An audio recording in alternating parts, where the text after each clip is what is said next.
Now, let me be weird for a moment. This is a bouquet of Australian natives, and for a reason. So I feel like I'm really, really drawn to, at the moment, Australian recipes, and I feel like this will actually end up being a bit of a series of Australian recipes. And today I'm going to teach you how to make golden syrup dumplings, which is something that I kind of grew up with and have like recently kind of remembered, and I feel like I need to teach everyone how to make them. There may be other recipes online. I feel like they're all very similar because it's all kind of the same thing.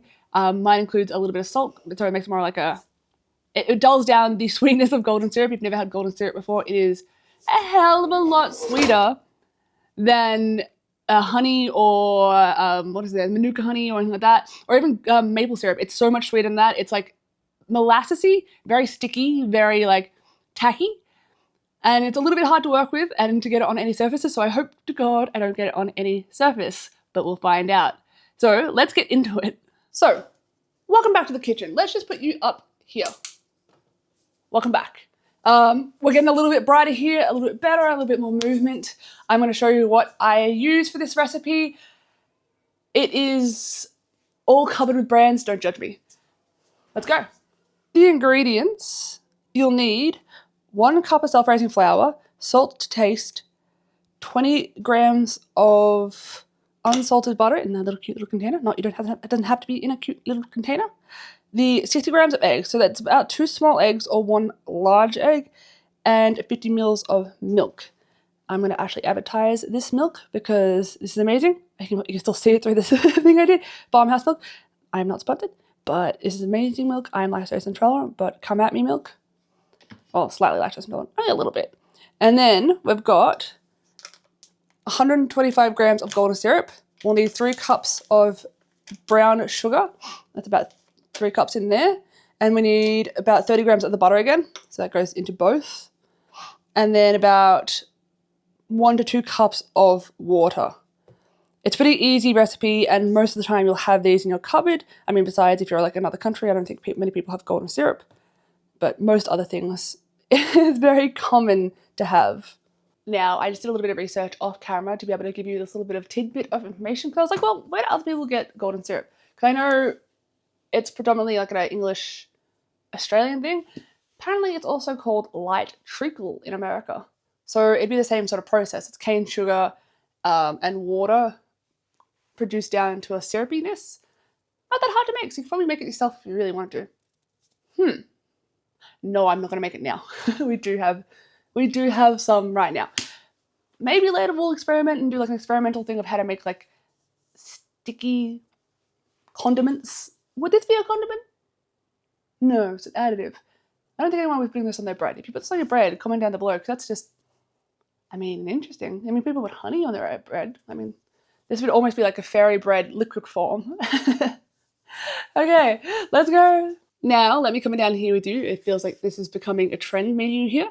I only have a half cup at the moment because if you remember in earlier videos, if you've watched my earlier videos, I was using a set of black plastic cups. They all died. Because apparently they were really low quality. So right now I only have this half cup that I'm borrowing off someone. You'll need a cup of the self-raising flour sieved through. Ooh, quiet. Sieved through completely, and so there's no like lumps, because you don't want to end up having lumps in the actual dumplings themselves, because that you just end up biting into a lump of flour, and no one enjoys that. It's not a pleasant experience at all. I also don't put things in bowls like a lot of people do. That's because I don't want to wash anything else. What's the point of cooking and just making extra dishes for yourself to make it look pretty? Because I'm making a recipe for me and to teach you. So I've already put the flour into the sieve, and I've just lost the sieve. Because the fact that like it's very loud, that packet is so loud, it's incredibly loud. It's easy enough to just go boop and done. I do have, and I don't know where, because I'm still moving, a handheld sieve, and that like you kind of squeeze it. And they work quite well. They're hard to clean though. I don't know, like I don't fully understand. They're very, very hard to clean. I'm just gonna put that in the sink for now. Now you'll need to put in about a pinch of salt. I like to put it in my hand first, and then just push it in like that. If you have any left over, if you're superstitious, over the left shoulder. So I just put the flour aside for now because you need to whisk your eggs. So I'm just gonna put my eggs into the container. I always check if they're okay. I mean, you can even smell it when I've just opened a little bit. This may be a little more than the 60 grams of eggs I need. Just because of the fact that, like, these eggs are a weird sizing. I mean, it's an egg shortage. We get what eggs we can get. Any eggs to go. So I chuck it into the whisk into that. And then I'll add the 50 mils. I only have a 15 mil thing. So I need 50 mils. So it's 1, 2, 3. And now where's my 5? I've got milk everywhere. Whoop! And that should be all the liquid that will go into the dough. And that is it. Besides the butter, but the butter is not melted when you do it. So I'm going to put that to the side for now. And then move on to the flour and butter. Now, I don't know if you can tell, I've already got flour all over me. I'm putting 20 grams of butter into the flour, and I'll work it in to the flour until you get like a breadcrumb kind of consistency. It might take a little while to get to this point, but that's okay, because patience is a virtue, right? I think, I hope, we really hope, because we try and practice it every day. Cough, cough, do our best. So I've got like a breadcrumby consistency after rubbing it in properly and well and truly it's in there.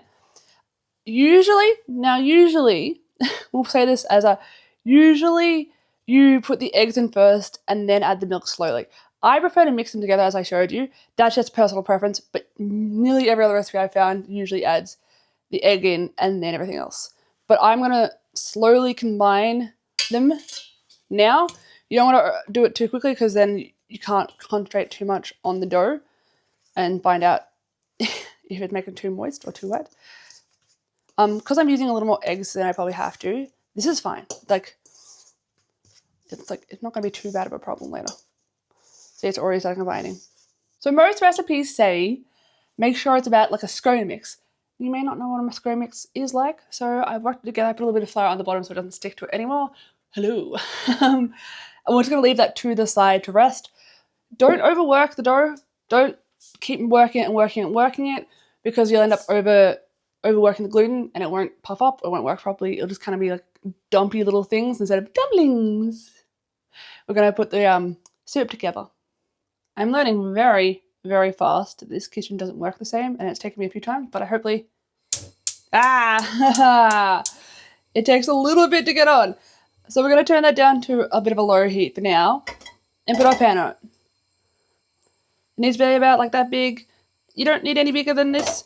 I would usually use a steel pan, but this is all I got because everything's still at my other house. Boom. Okay.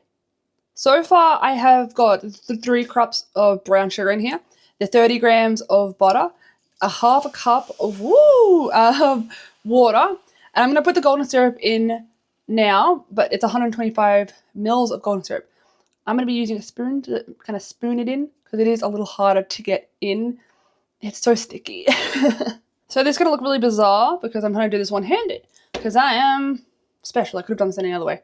But it needs to be 125 mils. That is quite a lot of golden syrup. I'm just giving you an example of how sticky and tacky it is. Off screen, I'll put the rest in and then mix in. And then I will let it get to bubbling heat, let it cool down and get it down to just a soft simmer. So I've allowed this, I don't know if you can actually see it. Let's take you down a little bit. I can't. Take you down. There we go. I've allowed this to emulsify or amalgamate or whatever the right word is. So all of the liquids and all the hards and all the solids are now part of one. I'll turn down the heat to let it simmer and then just leave this to the side while I go put the balls together. So when putting the balls together, you're going to put it together as a 20-cent piece. So the problem with telling you about 20-cent pieces, you don't know how much is 20-cent pieces. So it is a nice little sauce. I'm going to grab a little piece on the side here. Probably a little smaller than that. So maybe even smaller than that. You're going to make, all the dough into like 20-cent pieces. A little thick, little thin, but not too big. Too big, they won't cook in the middle. You'll have like the clagginess of the dough. Too small, you'll end up having them fall apart. So you've kind of got to find like the even spot. Even you trial and error a couple before you completely do the whole entire batch. So when that cools, then you reckon it's sitting in a nice syrupy, tasty thing.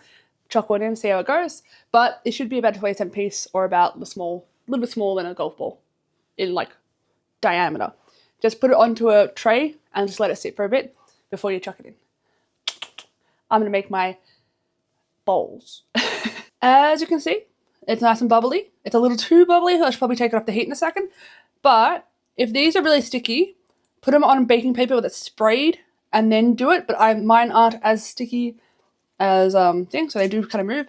We're gonna dump these in very carefully, cover it with foil, and leave 10 minutes. Flip them over and then go for another 10 minutes. And this is me carefully putting them in so I don't splash myself with molten hot sugar. Okay, we're at 10 minutes and we're just gonna flip them over carefully. You try and not destroy them while you do this.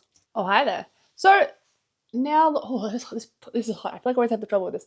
I'm gonna come down here. These have doubled in size, maybe almost tripled in size.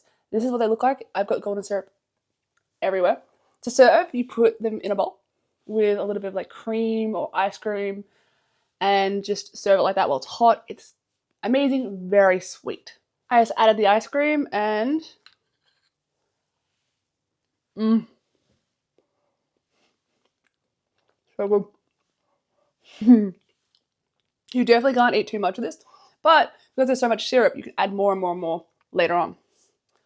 So, if you like this recipe, you like my videos, please like and subscribe and share with your friends. Help me get around so I can make more videos and make more things like this to show you how to make them. Bye, guys. I know I just said bye, but look how fluffy they are. Look! So fluffy.